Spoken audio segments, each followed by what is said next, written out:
Our next storyteller will be Spirit Child. Peace. Yeah, I just want to start off by saying that I love everybody in this room, and the energy here, the stuff that I've heard so far, and I know I'm going to love what I'm going to hear in a little bit. Specifically, Ari and Akeem, I definitely want to build with everyone here, but I want to talk to y'all more. My story's a little all over the place with cultural revolution work, but I want to pick up where the prison work, what y'all were talking about, and where I'm at now. Currently, I'm working at Rikers. I am also believing in the abolition movement, always wholeheartedly, but also understanding that until we have that particular movement, there's a lot of young men that are in there right now, and women, that we need to work with. So we work through a hip-hop lens. We teach them songwriting, recording, we get their stories out. We try to have something for them when they come out, whether it's recording studios or opportunities to be mentors, to teaching artists as well. So for us, Nejma set it off earlier. I'm a part of a new Black arts movement. We are both in the same organization. And it's pretty broad, but Maroon leadership is one of the things that we're talking about on Rikers Island. How to have that empowerment with the youth, through the youth, having their voices, through critical revolutionary hip-hop pedagogy. So studying Augusto Boal, Paulo Freire, Malcolm X, of course. And then we have other tenets in our formation, such as Mother Earth centeredness that you heard her speak about earlier. Art equivalent to politics is a very strong one for us. That's what we use on the island. We also have a beautiful, beautiful energy of indigeneity, you know, respecting 7 generations ahead and 7 generations before us. And what I really want to talk about, because there's so many things on revolution, I was trying to think about this, and it's revolutionary matriarchy, which is another tenet that we have. And my study of revolutionary matriarchy was shooken up and brought to life when we had our first home birth.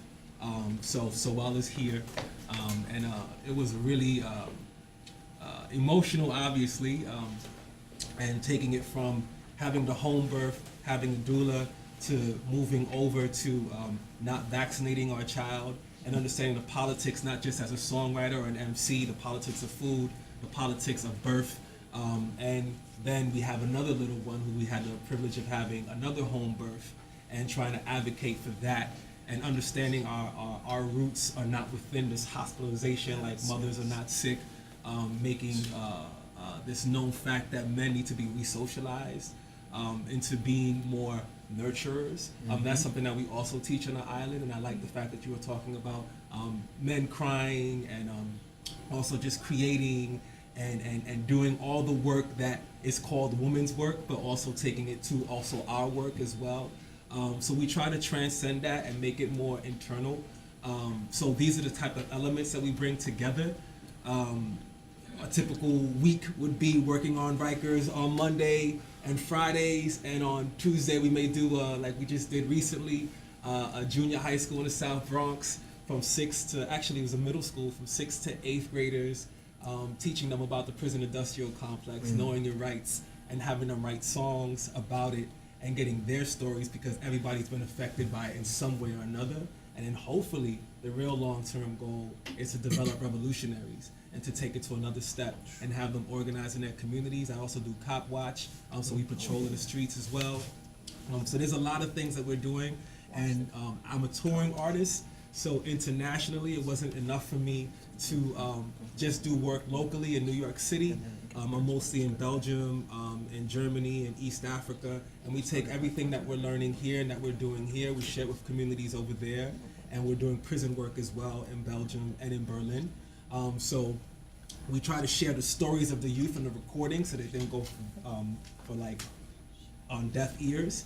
We share their stories across waters, you know, and tell them like it's really important for you to continue to write your stories, to make music, but it's really more important to be a revolutionary and to do something about what you're advocating, what you're standing up for. So I'm all about this. I love this energy here. I think it's a movement within itself. So hopefully we can connect, and that's what a new Black arts movement does, is try to bring different formations together under an umbrella of just prefiguring a new society and getting rid of whatever administration, and living in an autonomous community connected to the land and respecting all women. Thank you. Beautiful. Yes, yes. Thank you so much, Spirit Child.